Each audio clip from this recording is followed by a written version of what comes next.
Hello students, good morning सभी का। आप सभी का स्वागत है इकोनॉमिक्स की क्लास में।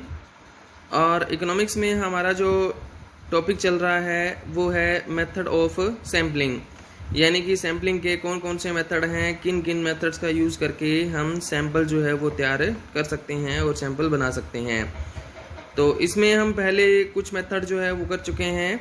आज हम बात करेंगे आगे के कुछ मेथड के बारे में।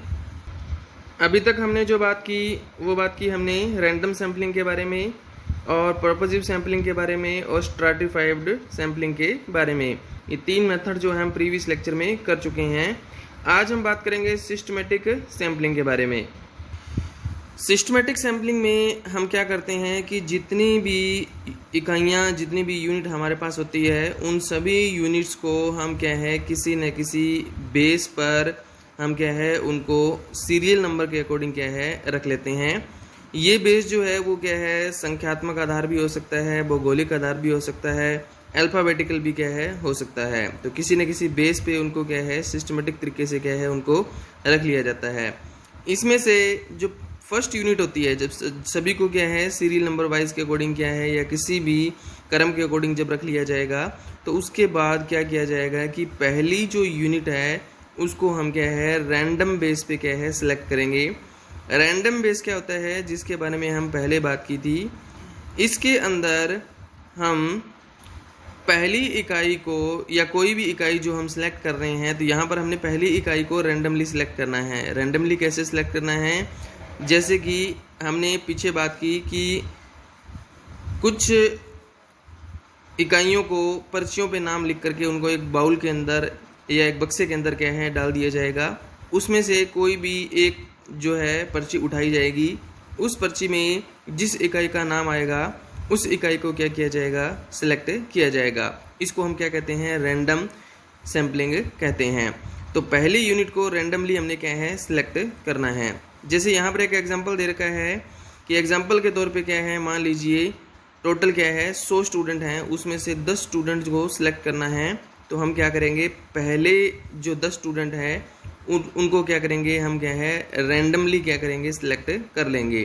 तो मान लीजिए सबसे पहले क्या है हमने रैंडमली जब सिलेक्ट किया, पहली 10 में से हमने रैंडमली सिलेक्ट करना है। 10 पर्चियों के नाम हमने क्या है लिख दिए और उनको क्या है एक बक्से में डाल दिया। उसमें से मान लो हमने एक स्लिप उठाई, उस स्लिप में 5वीं आइटम हमें क्या है सिलेक्ट होगी। अब हम क्या करेंगे, 5वीं आइटम जो सिलेक्ट हमने की है पहले 10 में से, वो तो हमने रैंडमली सिलेक्ट कर ली। उसके बाद हम सिस्टमेटिकली सिलेक्ट करेंगे, यानी कि उसके बाद 10-10 का डिफरेंस हम क्या है लेकर के चलेंगे। यानी कि उसके बाद 15वीं, फिर 25वीं, फिर 35वीं, इस तरह से क्या है टोटल 10 इकाइयाँ सिलेक्ट कर लेंगे।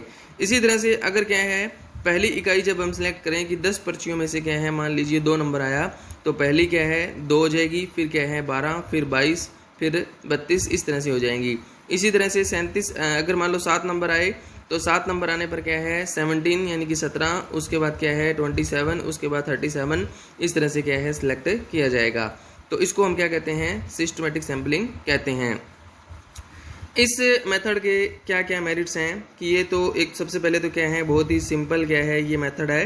और दूसरा पॉइंट इसमें क्या कहता है, इसमें कोई भी पक्षपात क्या है नहीं होता, क्योंकि इसमें पहली जो इकाई सिलेक्ट की जाती है वो रैंडमली सिलेक्ट जो है वो की जाती है, यानी कि सभी के चुने जाने का बराबर अवसर जो है वो रहता है।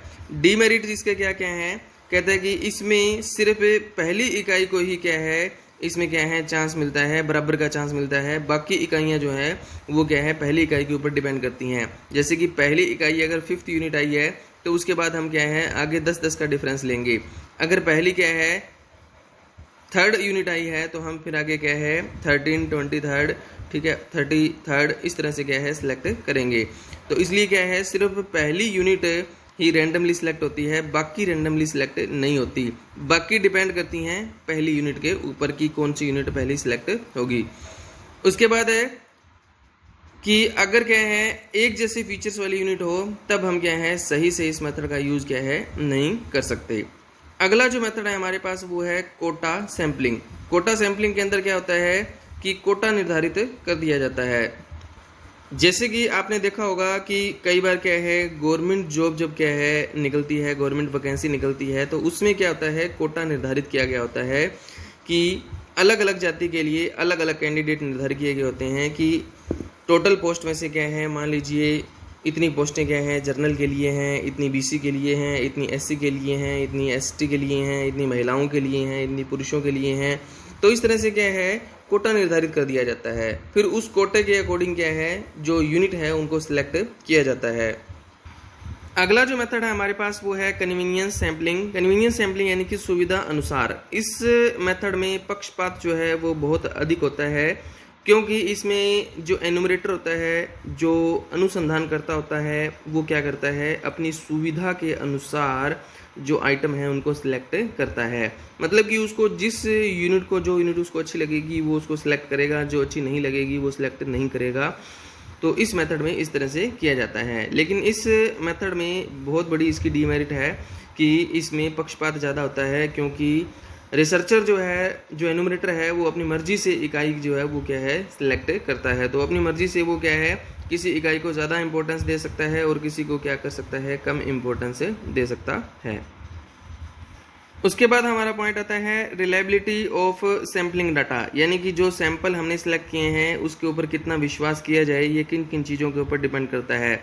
मतलब कि एक सैंपल जो है कब ज़्यादा विश्वसनीय हो सकता है, कब नहीं हो सकता। तो इसमें सबसे पहला पॉइंट आता है, कहता है कि साइज ऑफ सैंपल। सैंपल का साइज जितना छोटा होगा उतना उसके ऊपर बिलीव हम क्या है कम करेंगे। साइज, सैंपल का साइज जितना बड़ा होगा उतना क्या है उसके ऊपर ज़्यादा बिलीव किया जा सकता है, उससे निकलने वाले रिजल्ट उतने ही अच्छे होंगे जितना बड़ा सैंपल होगा। सेकंड पॉइंट आता है मेथड ऑफ सैम्पलिंग। जैसे अभी हमने बात की थी सुविधा अनुसार कन्वीनियंस सैम्पलिंग के बारे में। तो इस तरह के मेथड के अंदर क्या है पक्षपात जो है वो क्या है ज़्यादा रहता है, तो ज़्यादा इसके ऊपर क्या है विश्वास नहीं किया जा सकता। तो अगर हम रैंडम सैम्पलिंग का या किसी अच्छे मेथड का यूज़ करते हैं तो उसके ऊपर हम क्या है डाटा पर ज़्यादा बिलीव कर सकते हैं, ज़्यादा डाटा जो है वो ज़्यादा हमारे लिए एक्यूरेट रहेगा, ज़्यादा शुद्ध रहेगा। लेकिन अगर हम क्या है किसी ऐसे मेथड का यूज़ करते हैं जो हमारे लिए बेनिफिशियल नहीं है, जिसमें एक्यूरेसी कम हो जाती है, तो वो क्या है ज़्यादा विश्वसनीय नहीं रहेगा।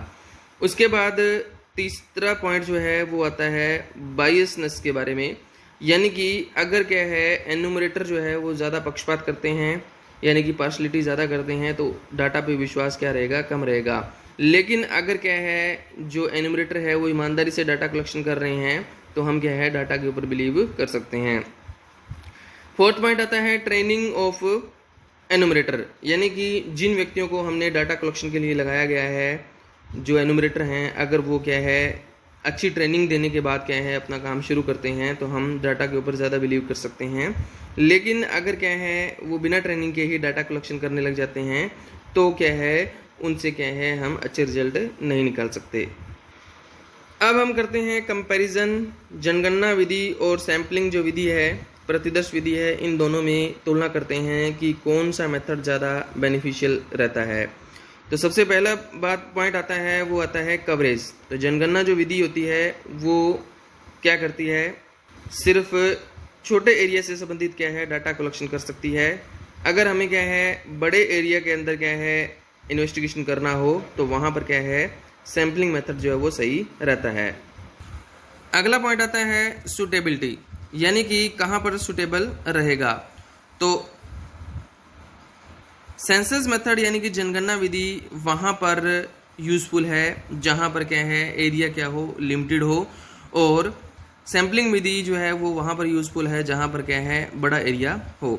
थर्ड पॉइंट आता है एक्यूरेसी। जनगणना जो विधि होती है यानी कि सेंसस मेथड है उसमें क्या है जो रिजल्ट निकलते हैं वो ज़्यादा क्या है विश्वसनीय होते हैं, ज़्यादा एक्यूरेट, ज़्यादा शुद्ध रिजल्ट जो है वो निकलते हैं। क्योंकि इसमें हम क्या करते हैं एक एक इकाई जो है उसको हम इन्वेस्टिगेट करते हैं। लेकिन जो सैम्पलिंग मेथड होता है उसमें सभी इकाइयों को इन्वेस्टिगेट नहीं किया जाता, इसलिए क्या है सैम्पलिंग मेथड में क्या है एक्यूरेसी कम रहती है। फोर्थ पॉइंट आता है लागत यानी कि खर्चा, कॉस्ट।